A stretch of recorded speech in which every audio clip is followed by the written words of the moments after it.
Good morning to all you rad people out there from whatever rad place you're listening to at whatever rad time. Welcome to the Rad Podcast. I'm Ryan. And I'm David. And that together makes us rad. Woo! We're here today to give you the second episode of the Rad Podcast. So sit back, relax, and get ready to go to very rad places. All right, David, we had a lot of responses from the first episode, right? We had a lot of people who sent us things. Ryan, I was filled with so much joy, honestly, to see so many students from Liceo Taller San Miguel decide to donate some comments in our videos and really, give our videos an upswing on the first show that we did. So I'm really looking forward to students watching the second episode that we did. But something I really wanted to draw attention to was the fact that we're looking for a lot of people to help us with the show. We're looking for maybe a logo. At the moment, Ryan, I'm sorry for doing this and taking control, but I found this Rocket Man flying in the world really cool, and me being a little bit sparky and having an imagination, I'm like, yeah, Rocket Man looks like a good cover. But, we're looking for maybe someone to give us a logo, someone maybe to also give us a music intro. I'd love to have a music intro that kind of goes like, ba-dum, ba-dum, ba-dum, ba-dum, ba-dum, ba-dum, ba-dum, ba-dum. And then, we, boom, cut into the TV. Really? Because I was thinking it would be more like, dun, dun, dun, dun, dun, but, I like your idea. Hey, we can go with some John Williams, see if he's free during this quarantine time, see if he wouldn't mind making us a small little music intro. But I definitely like, maybe one of our students with a musical outlet to maybe give us a small intro. I think that would be awesome. Yeah, that's not a bad idea. Awesome. And if anybody else out there has some graphic skills, I do love that jetpack. It's awesome. Don't get me wrong, but it's not really relevant. So we'd like to have some students maybe help us out with that. I think that would be awesome, right? Very cool. Did you want to show maybe one of the responses that one of the students made? Let me show you a response right here. This was done by, I think, one of your students, Tomas Pineda. Oh my goodness, when I saw this, my jaw dropped about 20 centimeters. I thought, what? Really? This is amazing. Someone putting in that kind of dedication and time, it's awesome, honestly. So to you, Tomas, thank you very much. You gave me a smile for yesterday, and that brought all the joy to my life. So thank you. Indeed, and if you want to see any of the other responses from other students, they're all in the comments section of the previous video. And in the same way, I hope that this video also receives a lot of comments and students responding in creative and interesting ways for what they think is important to them in the podcast. Definitely, Ryan, definitely. I think it was really cool that, so many students had, what I love about, individuals is that everyone has a different view or perspective. So if you don't really agree with us on some topic, or you think that, David is nuts and he's just talking gibberish, which maybe there's a chance, maybe there's not, maybe there's some reality to be said, please make a comment, make us some kind of something creative. We would love to see what you guys are thinking, in any kind of way that you guys want to display it. We accept it. So thank you, everyone. Thank you, Liceo. Indeed. Also, don't forget about the invitation. If you'd like to hear us talk about a specific topic, you can definitely drop us a line in the comments. You can write us a message through the school's communication in Phidias. However you want to communicate with us, we're open.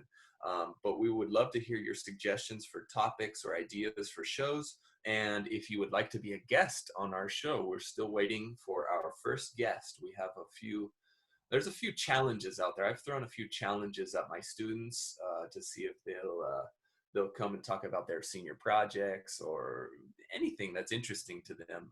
So we'll see who's the first student who really takes up the first challenge. Brave soul, matey. Yeah, whoever the brave soul is there to be guest speaker number one, please feel free to contact myself or Ryan. We're looking forward to you guys bringing the discussion to the table. Very cool.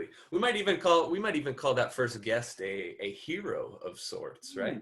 a hero of sorts. That brings us into our topic of today that I wanted to discuss, which was superheroes and mythology and the connection that we maybe feel between the two. So Ryan, I know that like I'm working a lot online. I bet you're working online. And, it got me thinking about this online tattoo. There was a Mhm. guest speaker, and I want to show a small video shortly about him, but he talks about a connection between mythology and the permanent online tattoo that we cannot get rid of. And when I watched the video, it really got me thinking about the connections of mythology to today's world. But just to give a small intro on his connections and what he really wanted to deliver, I'm going to show a small clip from his video, and then Ryan and I are going to discuss it openly. So if you Yeah, give me let's one check second, that out. let's see. All right. No, here we go. All right. So I was going to start it right here, and let's watch a small clip. Well, the Greeks thought about what happens when gods and humans and immortality mix for a long time. So lesson number 1, Sisyphus. Remember, did a horrible thing, condemned for all time to roll this rock up, it would roll back down, roll back up, roll back down. It's a little like your reputation. Once you get that electronic tattoo, you're going to be rolling up and down for a long time. So as you go through this stuff, just be careful what you post. Myth number 2, Orpheus. Wonderful guy, charming to be around, great partier, great singer, loses his beloved, charms his way into the underworld, only person to charm his way into the underworld, charms the gods of the underworld. They release his beauty on the condition he never look at her until they're out. So he's walking out and walking out and walking out, and he just can't resist. He looks at her, loses her forever. With all this data out here, it might be a good idea not to look too far into the past of those you love. Lesson number 3, Atalanta. Greatest runner. She would challenge anybody. If you won, she would marry you. If you lost, you died. How did Hippomenes beat her? Well, he had all these wonderful little golden apples, and she'd run ahead and he'd roll a little golden apple. She'd run ahead, he'd roll a little golden apple. She kept getting distracted. He eventually won the race. Just remember the purpose is all these little golden apples come and reach you, and you want to post about them or tweet about them or send a late light message. And then, of course, there's Narcissus. Nobody here would ever be accused or be familiar with Narcissus. But as you're thinking about Narcissus, just don't fall in love with your own reflection. Last, a lesson from a Latin American. This is the great poet Jorge Luis Borges. When he was threatened by the thugs of the Argentine military junta, he came back and said, oh, come on, how else can you threaten other than with death? The interesting thing, the original thing, would be to threaten somebody with immortality. And that, of course, is what we are all now threatened with today because of electronic tattoos. Thank you. So Ryan, for you, what did you get out of that video? And then I'll share. Well, it's really interesting because talking about ourselves as kind of immortal beings in the digital world, almost that we could become some kind of strange god that will never die in one way, because we leave this sort of evidence of ourselves in time in the digital realm. I don't know. So it's both, exciting and a little scary at the same time. Yeah, no, definitely.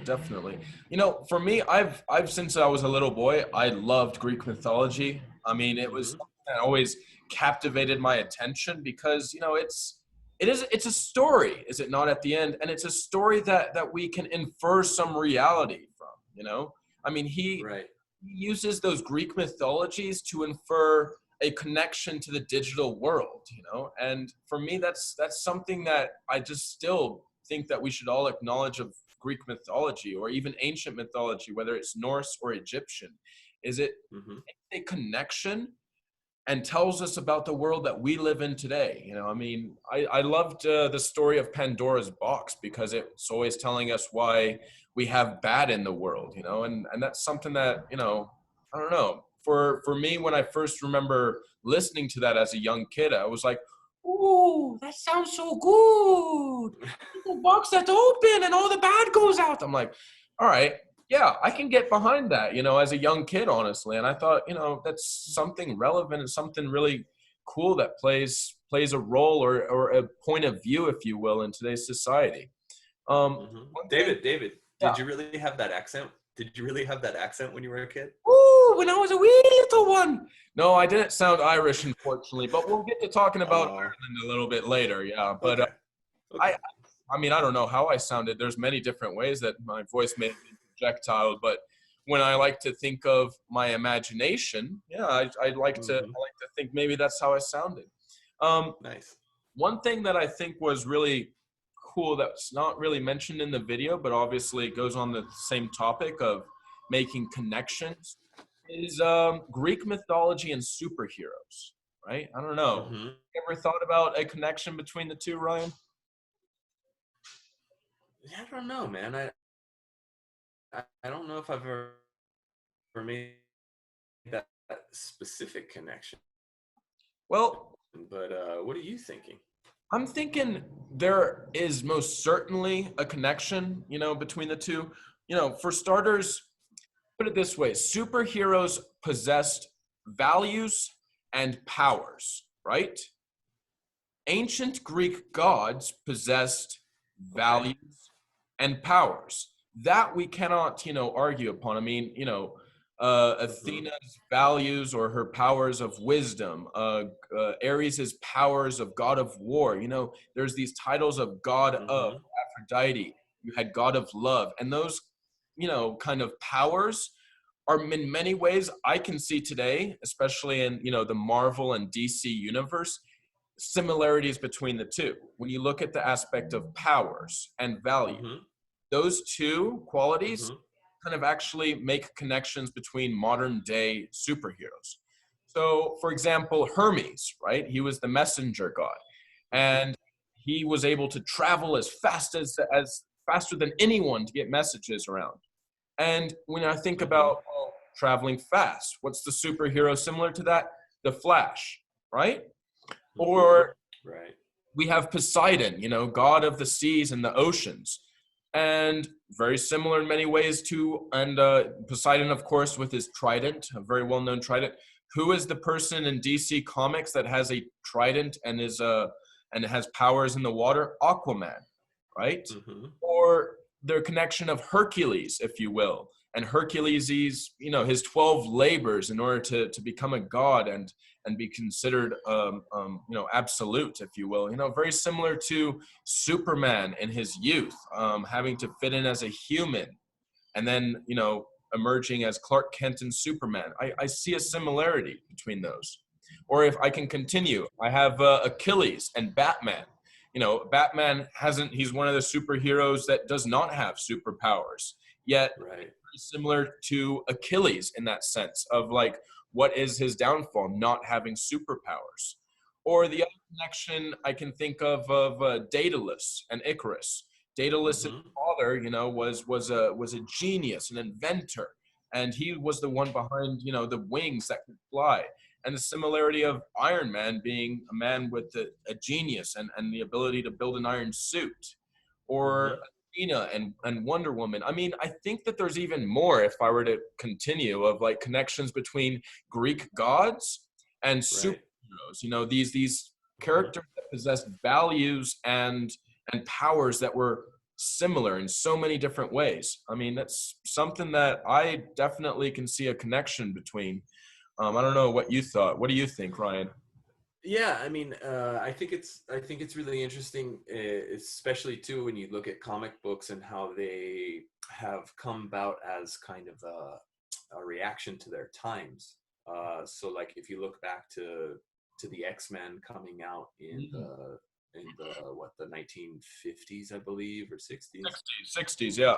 Yeah, yeah. After the 50s is a time of kind of conformity, and Mhm. then so reactions to their social Yeah, context, there's. which kind of makes me wonder, like, what do you think that the mythological figures of today are? Because Mhm. I don't know. I mean, the times that we're in are also very interesting times, very turbulent times, lots of things happening. No, Who do, absolutely. who are the heroes that are going to come out of this? You know, it's a good point because, you know, I also think of titans of industry, if you will, like on a Mhm. corporate and economic level, and how they also play a role in our world, and yet we kind of, you know, imagine we are people of ancient Greece, right? You know, we as the Mhm. people of ancient Greece, we looked at the demigods or the people who were, um, you know, considered heroes because they had amazing triumphs in life, and those individuals, you know, they were looked up upon through society in ancient Greece. And today, you know, we have titans of industry, if you will, Mark Zuckerberg or Jeff Bezos, and they kind of, you know, we have a similar in many ways, I think, perspective of the way we look at them to the way ancient Greeks maybe looked at their mythology and their logos, if you will, of you know, the heroes or the legends of their times. So, you know, Mhm. I think many ways the world we grow up in is very similar to that right there of, you know, the way we look at these individuals and their impact that they hold on us is as significant as the impact that, you know, in ancient Greece, the heroes had on the people, realizing you have something inside of you, you have potential, you know. And there's this quote that I found that I really liked about superheroes and about imagination, as we're talking about Mhm. aspects that I wanted to share very quickly. Let me share this with you. Superheroes will always spark the imagination of people around the world, regardless of their background, because I think people are always looking for something that represents the ideal person or the ideal situation. You know, Right. I know, like, I don't know, Ryan, did you ever grow up or did you ever have a role model that you just thought of very highly in your life? Or, Yeah, definitely. I yeah, mean, probably when I was younger, they were all sports stars, like you know, yeah, especially hockey players and stuff like that. exactly, exactly. And Um, and, that's and something then that, as I got older, I think I looked more at artists and more at people, I yeah. don't know, creators and people who I respected. Exactly, exactly. And I think, you know, I mean, as a kid, honestly, I looked up to Batman and I was like, oh my goodness, Batman, please save me one day. I would love. Oh, you know what? I'm really throwing off my childhood voice. I did not sound like that. That I'm coming out. was when you lived in Scotland, right? I might need to call a parent or two and ask them, hey, how was it? How did I sound when I was a kid? Because it's not coming out right, Ryan. Not today. But, you know, I mean, I looked up Well, to, I think your origin stories are always ah, I think your origin stories are always a little confusing, right? very astute observation. Thank you, Ryan. Thank you very much. But you know, that's the it's the power of imagination as a little kid, you know. And I today even will reflect in a nostalgic kind of way of how I looked up to superheroes and I thought, oh, they're so cool, they're awesome, they have all these powers, you know. And the origins, honestly, of superheroes. I did some research, and it's fascinating to know when the first comic books came out and the historical relevance that that holds. For example, Ryan, the X-Men. Were you a fan of the X-Men when you were younger? Maybe you saw the cartoon? Yeah, Yeah. No, yeah, definitely. I used to watch the cartoon. I used to love Gambit, the guy who threw yeah, cards. through the cards, right? But Uh-huh. look at the historical relevance of when the X-Men came out. In the US, right, there was McCarthyism in the 1960s. And what Hmm. was McCarthyism? You're a communist! You're a communist! You're a communist! And everyone going crazy with, like, you're a communist and pointing fingers, Right. making, you know, like assumptions about people. And look at how the comic book during that time that it was written, the mutants, right? You're a mutant. You're a mutant. You're a mutant. Right. You know, like there's a parallel that exists there that I can't help but realize. As well as, you know, the interesting Superman being born in 1931 when it was the height of the Great Depression, and people's imagination Hmm. being like, oh, give us a savior, give us someone to help us out of this. And you have this comic book that's coming out in the newspapers about people being saved, you know, people being saved Right. and this amazing man with powers of unquestionable deniability, and he's able to help people, you know, and that's something that, you know, interested me, I think, as well as, let's not forget, Captain America, you know. Right. Think of, you know, the someone that's the face of World War II and someone that's helping out in World War II in more ways than one. So historical relevance of superheroes and the history of when they were born and the origin stories, as you mentioned, you know, is something I think that's that spark of imagination, you know, that ideal person or ideal situation that got mentioned in the quote just before. I don't know. What's your Right.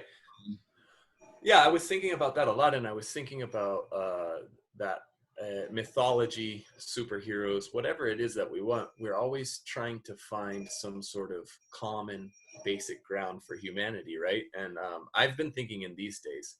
I don't know what you think about it, but for instance, I feel like the challenge that we're facing with coronavirus is really interesting because it's universal, and it's showing us. It's showing all of humanity what we have to fight against and what we have to face. And in that way, I was thinking a lot about the comic book The Watchmen, because in The Watchmen, the supervillain is trying to create this or trying to bring this alien from space that will become the common enemy for humanity to fight against, so that instead of fighting against each other, we fight against that enemy. And so that's one of the most important functions that I think that mythology and those things serve. I've been thinking a lot about Game of Thrones, and I've been thinking about spoiler alert, sorry, just for anybody who hasn't finished, but I've been thinking about the last season and the last the battle at Winterfell, when all of the, you know, basically all of the humans have to come together to fight against the White Walkers. And the way that the White Walkers are out there in the night, they can't see them, but they can hear them. And in a similar way, you know, us being in our apartments is a lot like us, you know, in a line outside of Winterfell with spears, you know, just waiting for the enemy, right? And our common goal is to survive this attack. All of the humans, you know, gathering in Winterfell, and like as if we're under quarantine. Yeah, no, that's a great kind of observation between the two. I love that right there. Yeah. I don't know. I've been thinking about that a lot. Yeah, obviously. That's fantastic. It's fantastic. Well, hey, the Night King, he could be Donald Trump, you know? Right? The Night King is Donald Trump.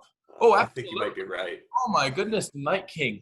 And he's got his own crown. He's got his own the Night King as well. All right. Yeah. Maybe Santos could be the giant that gets converted into a White Walker or something. Exactly. I like it a lot. That's fantastic. Well, you know, so in that same respect, then, thinking about sort of the common nature of man, I've been definitely thrown back into my literary references. For those who know me, they know that I'm sort of obsessed with James Joyce, and I just so happens coincidentally that I'm reading Ulysses right now. You can see I still got a ways to go, but I was revisiting a video that I had seen many years ago about Ulysses and why it might be interesting to read Ulysses. For those who might not know, Ulysses is a book by James Joyce. He wrote it published in 1921, where he tells the story of a man walking around Dublin, the city of Dublin, during one day, June 16th, 1904. And but he uses the Odyssey, Homer's Odyssey, as kind of a framework to tell that story. And what James Joyce is really good at doing is he's good at taking that big human story and reducing it down into just a small little piece, kind of like a fractal. And so we we see all of humanity played out in one little day of one person's life walking around one city in a country that in that time wasn't even, you know, that important. Ireland was a poor, struggling nation. They were a colony of England. Um, and he's able to sort of tell that heroic story, that mythological story in the small frame. Maybe we had looked at a video maybe that we could share a little bit. Definitely, Ryan. Definitely. Yeah. Yeah. No, James Joyce is. I haven't read any James Joyce, but the way you've talked about it, it has definitely encouraged me to chase down a book or two and read one of his. But this is a small intro about Ulysses that I'll play for Which everyone. transpires over the course of a single day. Is a story of three characters. Stephen Dedalus, reprised from Joyce's earlier novel, A Portrait of the Artist as a Young Man. Leopold Bloom, half-Jewish advertising canvasser for a Dublin newspaper, and Bloom's wife, Molly, who is about to embark on an affair. Stephen is depressed because of his mother's recent death. Meanwhile, Bloom wanders throughout the city. He goes to a funeral, his work, a pub, and so on, avoiding going home because Molly is about to begin her affair. Where it really starts to get interesting, though, is how the story is told. Each chapter is written in a different style. 15 is a play, 13 is like a cheesy romance novel, 12 is a story with bizarre, exaggerated interruptions. 11 uses techniques like onomatopoeia, repetitions, and alliteration to imitate music. And 14 reproduces the evolution of English literary prose style from its beginnings in Anglo-Saxon right up to the 20th century. That all culminates in the final chapter, which follows Molly's stream of consciousness as it spools out in just 8 long paragraphs with almost no punctuation. The range of styles Joyce uses in Ulysses is one of the things that makes it so difficult, but it also helps make it enjoyable. And it's one of the reasons that the book is held up as one of the key texts of literary modernism, a movement characterized by overturning traditional modes of writing. Joyce fills his narrative gymnastic routines with some of the most imaginative use of language you'll find anywhere. Take, for instance, the figure seated on a large boulder at the foot of a round tower was that of a broad-shouldered, deep-chested, strong-limbed, frank-eyed, red-haired, freely freckled, shaggy-bearded, wide-mouthed, large-nosed, long-headed, deep-voiced, bare-kneed, brawny-handed, hair-legged, ruddy-faced, sinew-armed hero. Here, Joyce exaggerates the description of a mangy old man in a pub to make him seem like an improbably gigantesque hero.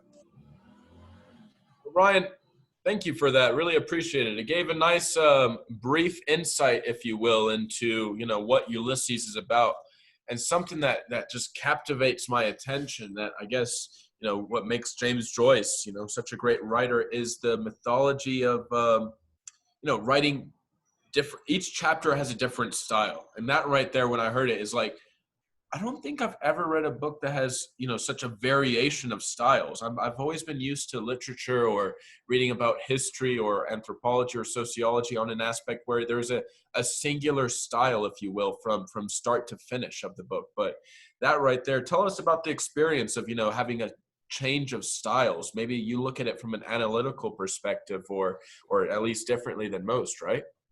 Yeah, reading Ulysses is a really interesting experience because one chapter you might feel like you're reading a newspaper article, and then the next one will turn into a play, and then you'll be bombarded with a bunch of songs. And it's just something that James Joyce, from this book and then onwards into his next book, Finnegan's Wake, just decided to not follow rules anymore as far as writing goes. And so that's one of the interesting, like, critical parts of this novel is well, just that very word, is this a novel? And that's one of the things that people have been arguing over for close to 100, no, in fact 100 years now, because he published it serially in newspapers before publishing the book. So people have already been debating this for over 100 years. Is this a novel or not? Which is an interesting question. And just to go back to the mythology part too. It's interesting. You might have noticed that one of the characters is named Stephen Daedalus. Stephen Daedalus, of course, is a reference to Daedalus, the mythological figure. And originally, Stephen Daedalus was actually named Stephen Hero in the earlier drafts of the Portrait of an Artist as a Young Man. And Stephen Daedalus is James Joyce's autobiographical figure, because at the end of A Portrait of an Artist, Stephen Daedalus goes to Europe. He escapes Ireland because he says, nothing will ever happen in Ireland. And so he goes to Europe. And in Ulysses, he's back in Ireland after having spent some time in Europe. So, and that exact thing happened in James Joyce's life. So it's pretty interesting and a very good read. I highly recommend it. You know what's interesting, I find, honestly, you know, I mean, the newspaper was very big in the early 1900s and late 1800s, but some of the greatest pieces of work, like for me, one of my favorites that I've read is the Picture of Dorian Gray. I absolutely love that book because you can excavate the text, you know, for a phrase or a sentence, and it just has such power to you, honestly. But, you know, these books, in many ways, like you mentioned, they were being published on a periodical basis. You know, it wasn't like a singular structure from start to finish. If not, it was, all right, every 6 weeks, I'm going to have a small section of my book being published in the newspaper. And I can't help but think, you know, was this a writing style that, you know, that was effective for people back then in terms of management of time, or was it a writing style that really gave some clarity and gave some context in terms of each section of the book having its own prose, having its own style, if you will, you know? And that's something I think James Joyce, as well as Oscar Wilde, had done, you know, of publishing pieces rather than today's modern day writer of, I start a book and I must finish a book. That is that. There is no question, you know. I don't know. What's your I kind of wish that maybe more things were published that way. Although thinking about modern examples, I know that Stephen King has done some, you know, like publishing piece by piece, right? So you could almost subscribe to his book. And you would get a new chapter every week or something like that. And that way it's kind of, similar, but I don't know if, I didn't really read Stephen King, so I don't know if he uses the variations and styles or anything like that. But it's an interesting thing that it's kind of a shame that it doesn't happen anymore. At least I don't think that it happens. It might happen on just a different scale. We're seeing sequels of books or prequels of books being born rather than, you know, that singular book that is chopped up like carrots, you know, just, you know, into smaller. Right. So I don't know. It happens in today's world, and when we think about the authors of you know, like J.K. Rowling or the Hunger Games or like Twilight, you know, all those books, and I know some of the students have read them as well, but it's the sequels. It's not done in a kind of mythology, if you will, of being chopped up, a singular book, right? Right. Yeah, and that might have to do with just the marketing of books today, you know, and trying to make sure that there's readers for books, I suppose. Unfortunately, you know, sometimes there's not enough people reading books, I guess. Oh, definitely. Make a good point right there. Maybe just to segue there, what are you reading right now? Anything interesting? I am in fact reading 2 books. I have Homo Deus. I went to Pan America, you know, that book that I mentioned. I was like, I really want to read the second one. And I've picked it up, and it's quite interesting reading it in this time of uncertainty, because it gives a very positive reinforcement on everything that's going around the world at the moment and what mankind is doing, honestly. And, you know, I mean, I'm only in the 2nd chapter, but it's talking about, you know, like mankind's power of organizing and making sure that things are exactly the way that we want in order to prevent it. You know, I mean, he mentioned the Spanish influenza 100 years ago, relevant today. Like, you know, I'm already in chapter 1. I'm like, damn, relevance in my life? Yes, I think so, sir. And the second book I'm reading, because I like to always do something factual and something like a fiction, is it's a little bit fiction, but Tom Wolfe, you're familiar? Maybe Yes. I'm not reading Bonfire Vanities or Vanities on the Bonfire, but I'm reading his Electric Kool-Aid Acid Test. And I've always wanted to read that. dude, it's let's just say I'm having some brain farts every now and then when reading that right there. I'm just like, oh my goodness, where did that come out of? Yeah. So it's engaging me, at least for the most part. But I've even assigned some book to ninth grade, because I say this over and over, and I'm pretty sure you'll agree with me. Reading is a life skill, right? Definitely. Yeah, it's something that you do every day, whether it's a book or whether it's a tree or a rock. Exactly. It's just reading is gaining perspectives, and for me, I absolutely love for me, I read on a daily basis, articles like from The Economist. I have The Economist on my phone, and there's sometimes newspapers that I can't get behind because of right or left, or just like, I don't know, sometimes just the prose of it, of just being factual. But I like The Economist because of the analytics of it, honestly. And like, they have amazing, analytics and analytics team that does statistics. And then on top of that, there's always, a funny or very cartoon animated, if you will, kind of like cover that they put on The Economist, which always kind of like spurs my attention. Yeah. So that's. Can you read The Economist free online? You can read some articles free online, but you can't read because it comes out weekly, which is nice. Sure. So I can't read so yeah, you can read some articles, but just because on my phone with the app, I can read like all the different articles that they have for the week. And there's cool. Oh, it's fantastic. I love it. Definitely. Awesome. So I'm looking forward to reading it this Thursday again. So I don't know. Well, I'll throw out a couple more recommendations, I guess. I have the poetry magazine. This is March's edition, so theoretically a new one should be coming soon, but I don't know if international mail is being affected by the current situation, so I don't know. I bought this book. I have not yet read it, but it's Greta Thunberg's book. She's the Time Person of the Year.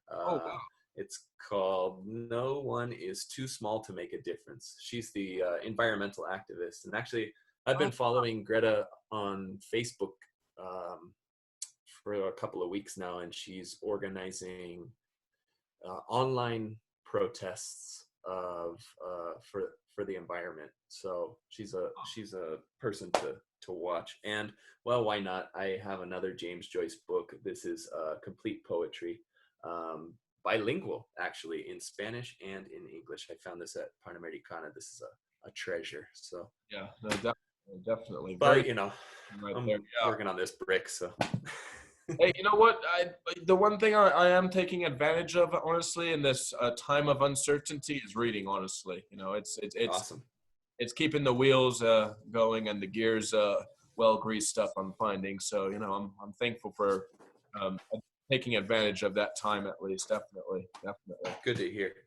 Well, I guess maybe we should call this episode finished. Hey.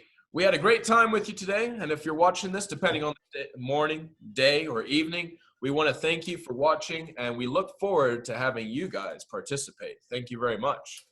Yeah, please send your comments, send your products, whatever you have to share with us. Remember, we desperately need a logo, a banner. Desperately!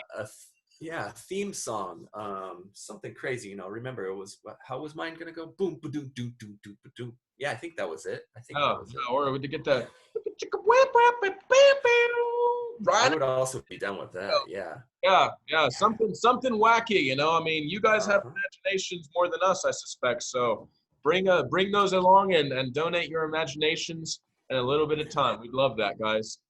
More than anything, keep it rad. Keep it rad. Keep it rad, boys and girls. Keep it rad. On that note, we bid you all adieu and have a great Wednesday, everyone. Take care of yourselves.